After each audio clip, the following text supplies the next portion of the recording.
I'm Vicki Hartzler, V-I-C-K-Y-H-A-R-T-Z-L-E-R, and I'm running for re-election in Missouri's 4th District for Member of Congress. All right. Can you tell me what is the most important issue to you as we head into November? Well, I think it's getting our country reopened and back to normal after coronavirus. And as a former teacher, I'm very focused right now on encouraging and helping our schools reopen so that our kids can go back and receive their education right there from their teacher. So I'm very much focused on that, as well as helping us to get this vaccine so that we can get life back to normal. So that's my predominant focus now, but also working to try to expand rural broadband.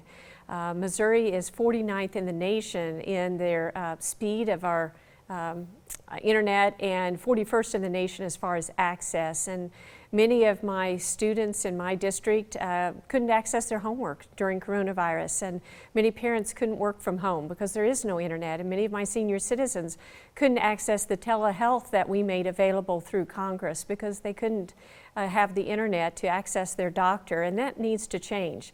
And I've been working on that a couple of years, and now I'm pleased that there's a lot of federal money that is coming this way, and a lot of our local entities, including 5 of my rural electric cooperatives, are applying for some of this money. So hopefully next year we'll have more rural broadband in my district. All right. What do you believe we are doing wrong right now? And if you are reelected, is there anything that you will do differently?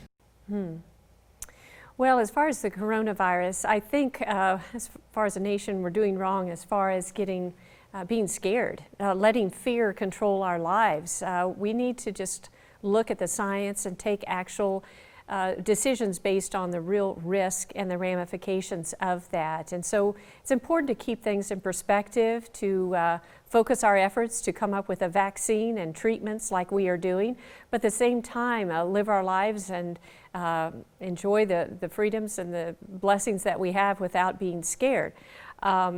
But as far as what I would do differently, I want to continue some of the initiatives that I've started, such as expanding more rural broadband, but making America safe and secure. I'm on the Armed Services Committee, and we've been working tirelessly to try to rebuild our military and have made a lot of strides, but I also want to secure our border. I passed a bill a couple of years ago which gives the Border Patrol the authority to take out the drones that the drug cartels have been using to transport drugs across our border in populated areas. But I want to continue that. Right now it takes 4 months in order to fill a hole, a tunnel, that the drug cartels use to bring drugs into our community. And my bill will allow there to be an expedited process to stop that. So we need to continue to address safety, security. We need to have rural broadband, but I also want to make health care more affordable and more accessible because there's too many people in our state that cannot access health care that they can afford. How do you plan to do that? Well, I think competition is really important to bring down prices. We need to allow our insurance to go across the state lines for there to be competition. And I'm also very much a believer we need more transparency. Right now, when you go to the doctor, you have no idea how much the procedure is going to cost.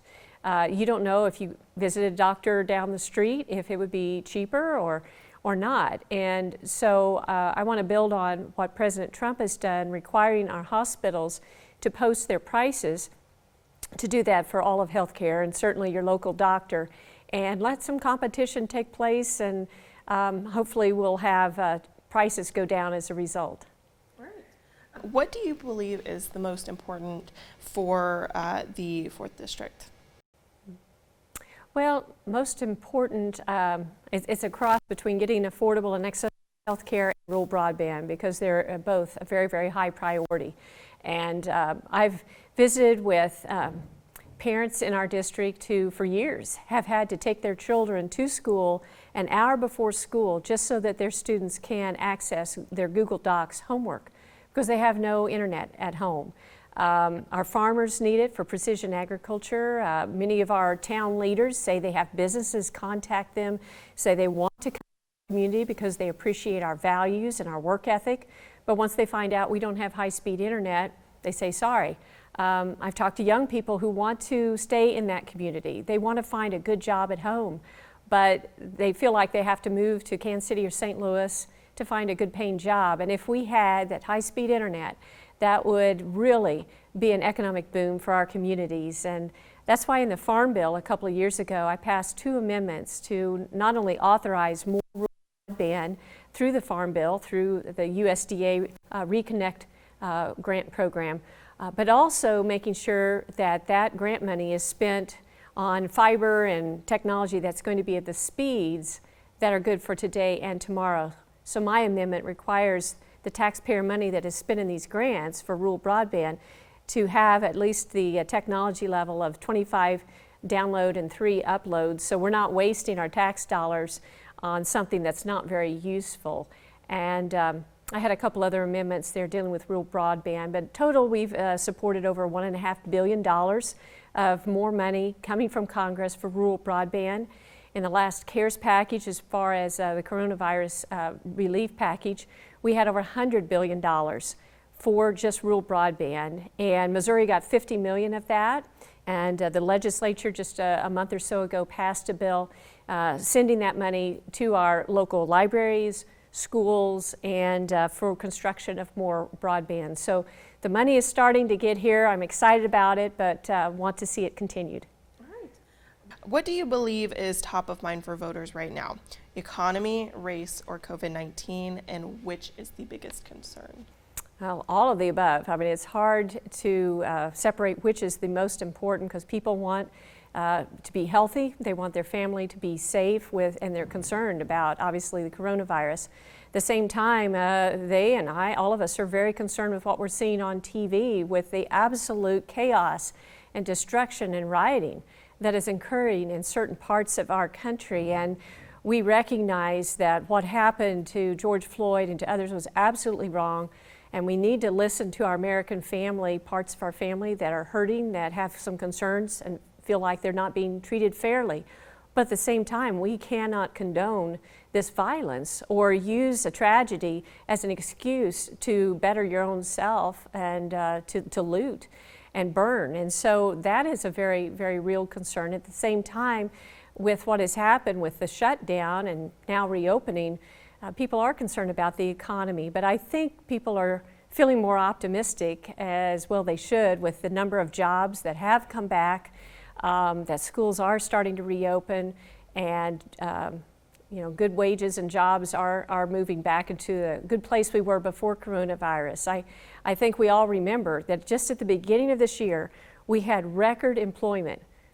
We had the lowest unemployment rate that we had ever had, and every segment of society was seeing record employment, and wages were increasing. It was a boom that we hadn't seen before, a lot of optimism, and I feel confident we can get back there very quickly. How would you reassure voters that if you're reelected, that you will fight for what they want? Well, because I listen and I care. I genuinely love the people of my district. I, of course, am home every weekend, and I get out in my district as much as possible, like I've been the last few weeks, visiting with people, listening, hear their concerns, and that motivates me every time I'm home to go back and to fight for them in Washington. I'm kind of like a mama bear, I guess, a little bit of my district, but when I hear there's a government program that's either not working for them or working against them, that's my mission, is to go back and fight for them and to help them. And it has been rewarding to get several things passed over the last few years on their behalf. Like when I passed some of those rural broadband provisions, as well as the Gold Star mom from my district, who was denied receiving her full life insurance proceeds that she was due to a paperwork error. And so I worked with her and went back and passed a law so that every Gold Star family receives 100% of what they're due. There's no more paperwork, it's just automatic. And so that's rewarding when you can fix something like that. And when I went to the border and learned how the drug cartels were using drones to bring drugs in our country, and how they couldn't stop them because in our laws, they were so antiquated. Our federal laws viewed drones as an airplane in one part of the statute, which of course you can't take down an airplane. And another part of statute considered drones a computer. and it's against the law to hack into a computer. So their hands were tied. And I went back to Washington and we fixed that. And now they can take those drones out, and drugs are stopped here. So those are just some of the things I've been able to do, and I want to continue to listen to them and fight for them. Why run for re-election? Because there's more to do. We have just started getting things done for this district, but we have more that we can do. We still haven't reached the full level that we need to in our defense capabilities, with China and others very aggressively moving, and I have a couple of bills to push back on China. I'm on the Congressional Executive Commission on China, looking at human rights abuses. I've introduced the bill to bring back pharmaceutical production from China here to America. I've introduced the bill to protect our country from spies, to close a loophole, so that if you are kicked out as a Chinese citizen from our country because you were caught red-handed stealing our secrets, you can't be readmitted. Right now, there's a loophole that says they can only deny a person coming here from China if they know that in the future they're going to commit espionage. So even though we have proof they have committed it in the past, they still have to allow them to come. This is ridiculous. So when I hear about things like that, it's like we've got to fix that. And I want to continue to do that and to be a voice for agriculture. I'm one of the few members of Congress that still lives on a working farm.